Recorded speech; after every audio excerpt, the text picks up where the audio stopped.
Assalamualaikum warahmatullahi wabarakatuh. Baiklah, sebelum memulai dialog tentang mazhab, di sini saya akan menjelaskan terlebih dahulu apa makna atau hakikat dari mazhab itu sendiri.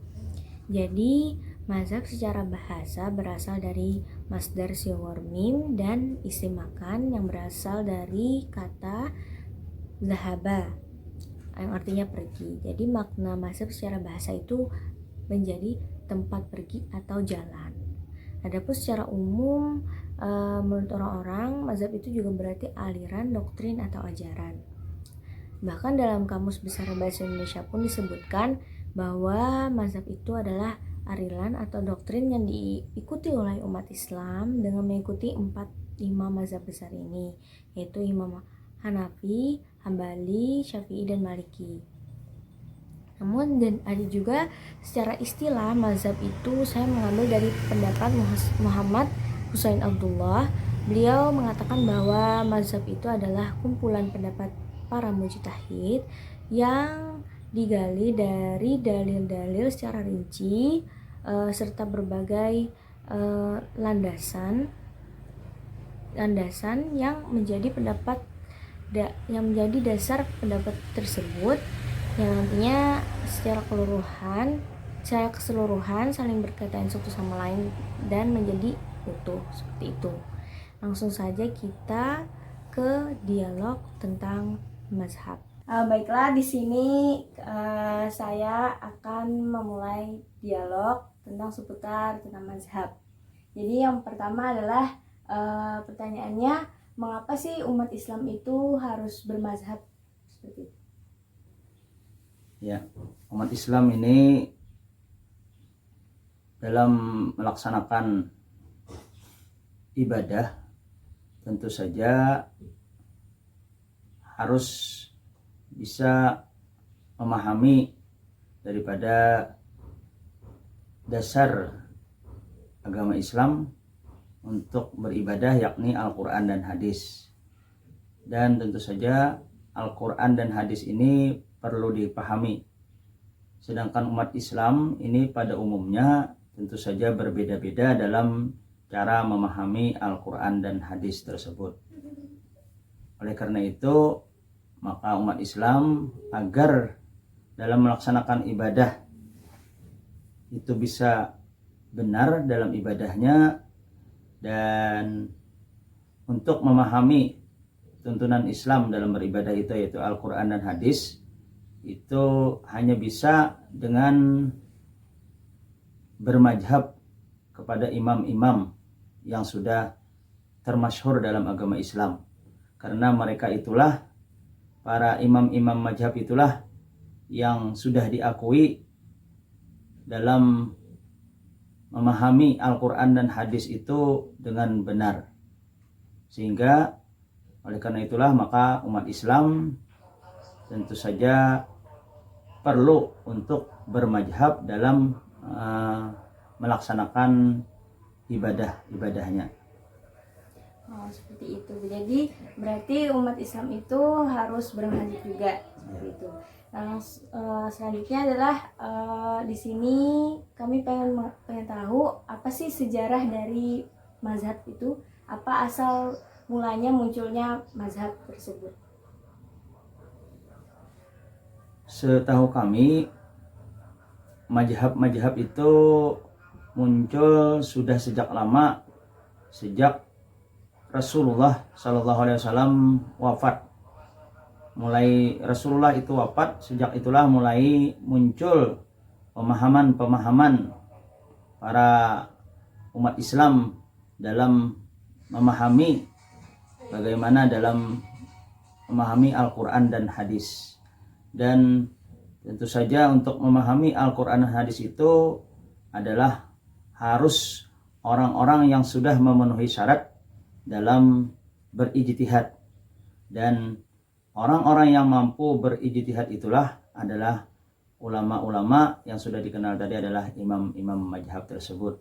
Dan mulai sejak Rasulullah wafat itulah mulai sudah muncul imam-imam mazhab ini.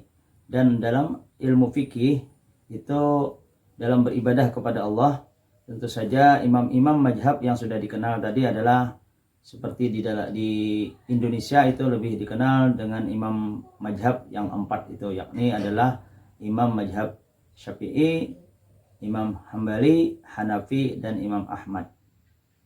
Itulah setahu kami untuk imam mazhab. Baiklah, untuk pertanyaan yang terakhir nih, apa sih pentingnya umat Islam itu untuk mengikuti imam mazhab 4 itu kalau di Indonesia gitu? Ya tentu saja untuk umat Islam, apalagi di Indonesia yang mayoritas adalah beragama Islam ini, sangat penting untuk mengikuti imam-imam mazhab tersebut, karena pada umumnya umat Islam ini adalah imam-imam yang umat-umat yang masih sangat umum atau sangat banyak yang masih belum memahami secara benar dalam terutama fikih-fikih atau ibadah-ibadah kepada Allah, terutama memahami Al-Quran dan hadis. Oleh karena itulah maka di Indonesia pada umumnya umat Islam itu lebih banyak mengikuti kepada imam-imam mazhab tersebut, dan yang setahu kami di Indonesia itu lebih banyak adalah mengikut kepada mazhab Imam Syafi'i. Nah, untuk misalnya kalau kita sudah punya mazhab gitu, Imam Syafi'i, mengikuti Imam Syafi'i, boleh gak kalau kita mengikuti imam mazhab yang lain gitu, berpindah ke mazhab yang lain? Ya, untuk yang kita ketahui, apabila kita sudah memegang kepada sesuatu mazhab, itu kita harus benar-benar memahami terhadap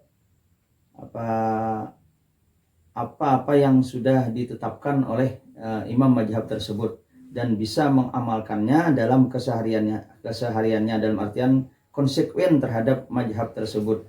Nah, namun dalam keadaan tertentu mungkin saja ketika kita melaksanakan ibadah tertentu, maka dalam situasi kondisi maka bisa saja hukum yang biasa ditentukan oleh satu mazhab itu belum bisa dilaksanakan ketika dalam suatu situasi dan kondisi tertentu. Misalnya saja kami lebih bermazhab kepada Imam Syafi'i, namun ketika melaksanakan ibadah haji itu, ketika melaksanakan tawaf itu kita tentu saja tidak bisa benar-benar hanya berpegang kepada Imam Syafi'i, karena ketika kita mengelilingi tawaf itu kita akan tersentuh kepada lain jenis, misalnya laki-laki tersentuh kepada perempuan. Nah, sehingga saja itu membatalkan terhadap wudhunya. Karena itulah maka kami berpendapat bahwa kita bisa saja bertaklid kepada Imam Malik, yakni berwudu dengan juga tentu saja wudunya kepada Imam Malik, dan pembatalan wudunya juga harus kepada apa yang ditetapkan oleh Imam Mazhab Maliki tersebut. Nah, itulah artinya kita dalam bermazhab itu tentu saja tidak bisa 100% harus berpegang kepada imam mazhab tersebut, karena pada situasi dan kondisi tertentu kita akan memegang kepada imam mazhab yang lain, tetapi itu hanya dalam situasi dan kondisi tertentu saja. Dalam keseharian kita harus tetap berpegang kepada mazhab yang sudah kita ikuti tersebut. Baiklah, mungkin cukup sekian saja pertanyaannya. Terima kasih untuk partisipasi dan jawabannya dari Bapak. Mungkin cukup sekian dari kami. Wassalamualaikum warahmatullahi wabarakatuh.